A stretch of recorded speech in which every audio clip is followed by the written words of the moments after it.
चुनाव के पहले जो पॉलिटिकल पार्टियां बड़े बड़े मुफ्त के वादे करती हैं, हमने उसको चैलेंज किया है सुप्रीम कोर्ट में। और बहुत बड़ी हमें खुशी इस बात की है कि सुप्रीम कोर्ट इस मामले को सुनने के लिए 3 जजों की बेंच बनाने के लिए तैयार हो गया है। जब हमने पीआईएल फाइल किया था तब इसको सुप्रीम कोर्ट की 2 जजों की बेंच सुन रही थी। सुप्रीम कोर्ट ने केंद्र सरकार को नोटिस जारी किया, केंद्र सरकार से भी पूछा, इलेक्शन कमीशन को नोटिस जारी किया, इलेक्शन कमीशन को ओपिनियन मांगी। सुप्रीम कोर्ट ने टैक्स पेयर्स के बारे में भी कहा है कि एक एसोसिएशन अपना टैक्स पेयर का भी बनना चाहिए, उनकी भी इनपुट आना चाहिए, उनका भी फीडबैक आना चाहिए, आरबीआई का इनपुट आना चाहिए, कैसे इस फ्रीवीज सिस्टम को रोका जाए जो मुफ्त रेवड़ी का कल्चर है। इसके बारे में सुप्रीम कोर्ट ने सबसे ओपिनियन मांगी है।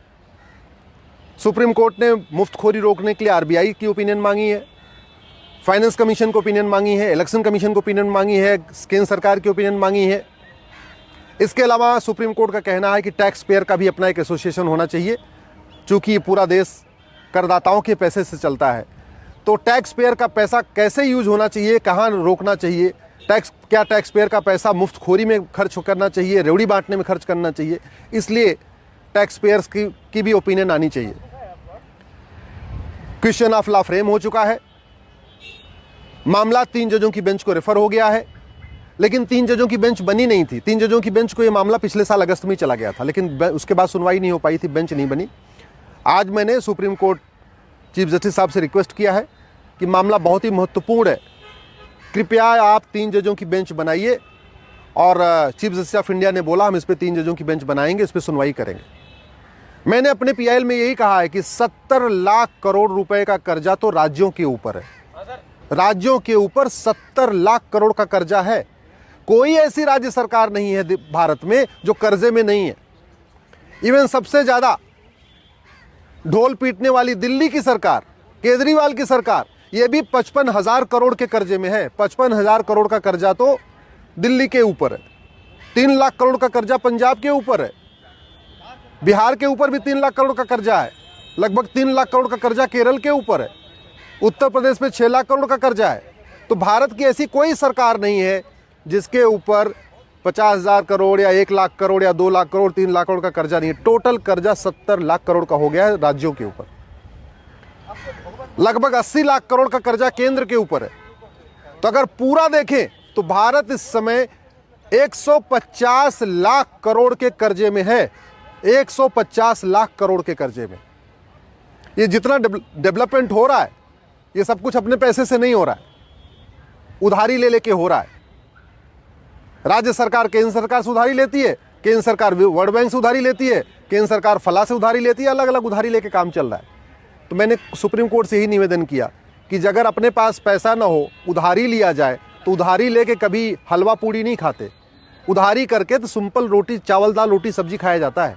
लेकिन चुनाव जीतने के लिए पॉलिटिकल पार्टियां उधारी भी कर रही हैं, उधार लेती चली जा रही हैं, और लेते लेते लाखों करोड़ का 70 लाख करोड़ राज्यों के ऊपर कर्जा हो गया। इसके बावजूद जब भी कोई चुनाव आता है तब फिर से शुरू हो जाएगा, हम स्मार्टफोन देंगे, कोई कहता हम कलर टीवी देंगे, कोई कह रहा हम वॉशिंग मशीन देंगे, कोई कह रहा हम मंगलसूत्र देंगे, कोई कह रहा कुछ देंगे। फंडामेंटल राइट तो पूरा हो नहीं पा रहा है। कोई भी पॉलिटिकल पार्टी शुद्ध हवा देने का वादा नहीं करती, शुद्ध पानी देने का वादा नहीं करती, शुद्ध जो है अच्छी शिक्षा देने का वादा नहीं करती, अच्छा हॉस्पिटल का वादा नहीं करती, अच्छे स्कूल का वादा नहीं करती। वादा क्या करेंगे? मुफ्त में फला, मुफ्त में फला। अरे भैया पैसे ले लो लेकिन शुद्ध तो दो। शुद्ध हवा, शुद्ध पानी, शुद्ध भोजन दे नहीं पा रहे, शुद्ध सब्जी दे नहीं पा रहे, शुद्ध फल दे नहीं पा रहे हो, और कह रहे नहीं हम तो फ्री में पानी देंगे, फ्री में बिजली देंगे, और फ्री में वॉशिंग मशीन देंगे, और फ्री में मंगलसूत्र देंगे। इस पर रोक लगाना ज़रूरी है। अगर हमने नहीं रोक लगाया तो याद रखिए लंका की क्या हालत हो गई है आप सबको पता है, पाकिस्तान की क्या हालत हो गई आप सबको पता है, अफगानिस्तान की क्या हालत हो गई है सबको पता है। वहाँ की अर्थव्यवस्था चरमरा चुकी है। भारत में जिस तरीके से कर्जा लेके हलवा पूड़ी खाया जा रहा है, जिस तरीके से कर्जा लेके भी लूटपाट चल रही है, जिस तरीके से इतना देश के ऊपर कर्जा, इसके बाद भी भ्रष्टाचार कम नहीं हो रहा है, मुफ्तखोरी बढ़ रही है।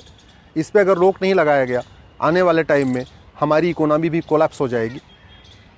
आप सब भी इस पर आवाज़ उठाइए, मुफ्तखोरी के ऊपर आवाज़ उठाइए, मुफ्तखोरी के खिलाफ बोलिए, सोशल मीडिया में लिखिए, इस वीडियो को अधिक से अधिक शेयर करिए, लोगों को पता तो चले कि ये जो राज्य सरकारें मुफ्त का वादा करें उनके ऊपर कर्जा कितना है।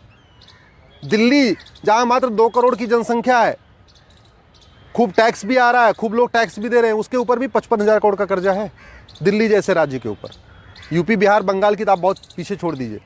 बिहार के ऊपर 3 लाख करोड़ का कर्जा है, बंगाल पे 3 लाख करोड़ का कर्जा है, केरल पे 3 लाख करोड़ का कर्जा है, उत्तर प्रदेश पे 6 लाख करोड़ का कर्जा है, उत्तराखंड पे 3 लाख करोड़ का कर्जा है, राजस्थान पे 3 या 4 लाख करोड़ का कर्जा है। सारे राज्य सरकारें घाटे में चल रही हैं, लेकिन चुनाव के समय सब पूरा एकदम ऐसे दिखा रही जैसे सबके पास पैसा है। और एक बात और, ये जो पॉलिटिकल पार्टी वादा करती है ना मुफ्त में देने का, ये कोई अपनी फंडिंग से नहीं करती हैं। कोई पॉलिटिकल पार्टी जो उसको चंदा मिलता है उससे कुछ भी फ्री में नहीं देती है। जो यहाँ पे करदाता टैक्स देते हैं उन्हीं में ही अपना नाम कमाती है।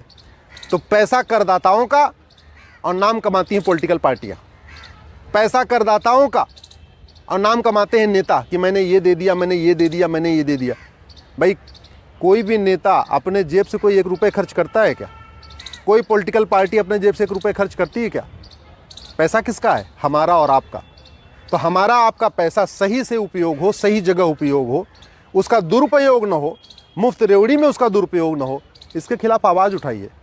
अगर आप ऐसे ही पॉलिटिकल पार्टियों के बारे में सोचते रहेंगे, अगर आप पॉलिटिकल पार्टियों से ऊपर नहीं उठेंगे, दल गुलामी नहीं छोड़ेंगे, राष्ट्र के बारे में नहीं सोचेंगे, तो याद रखिए हमारी आने वाली पीढ़ियों का वही हाल होगा जो आज लंका में हो रहा है, जो पाकिस्तान में हो रहा है, जो बांग्लादेश में हो रहा है, जो अफ़गानिस्तान में हो रहा है। वही हाल हमारे बच्चों का भी होगा। मैं आपसे निवेदन करता हूँ, प्लीज़ दल गुलामी छोड़िए, पॉलिटिकल पार्टियों से ऊपर उठिए, सपाई बसपाई भाजपाई नहीं, सबसे पहले भारतीय बनिए और जो सही है उसको सही बोलिए, जो गलत है उसको गलत बोलिए। अपने अपने सांसदों विधायकों से कहिए ये मुफ्तखोरी बंद करें, मुफ्त रेवड़ी बंद करें। पहली बात, शुद्ध हवा, शुद्ध पानी, शुद्ध क्या बोलते हैं, फल, अच्छा स्कूल, अच्छा हॉस्पिटल, अच्छा सड़क बना के दे दें, अच्छी न्यायिक व्यवस्था बना के दें जिससे मुकदमे का फैसला 1 साल में हो जाए, अच्छा पुलिस सिस्टम बना के दें जिससे क्राइम कंट्रोल हो। तो करप्शन कंट्रोल करने की बात नहीं करते, क्राइम कंट्रोल करने की बात नहीं करते। इलेक्शन के पहले कुछ मुफ्त का वादा करते हैं, जीत जाते हैं। उनको भी पता ये जनता पागल है, जनता इससे कोई लेना देना नहीं। उनको भी पता है, जनता को भी ये नहीं समझ में नहीं आता कि पैसा उसी का है। तो आप ही के पैसे को बर्बाद किया जा रहा है, आप ही के पैसे से आपको कुछ मुफ्त में दे दिया जाता है, आप खुश हो जाते हैं कि हमको मुफ्त मिला। याद रखिए कुछ भी मुफ्त में नहीं है, सब कुछ आप ही के पैसे से हो रहा है।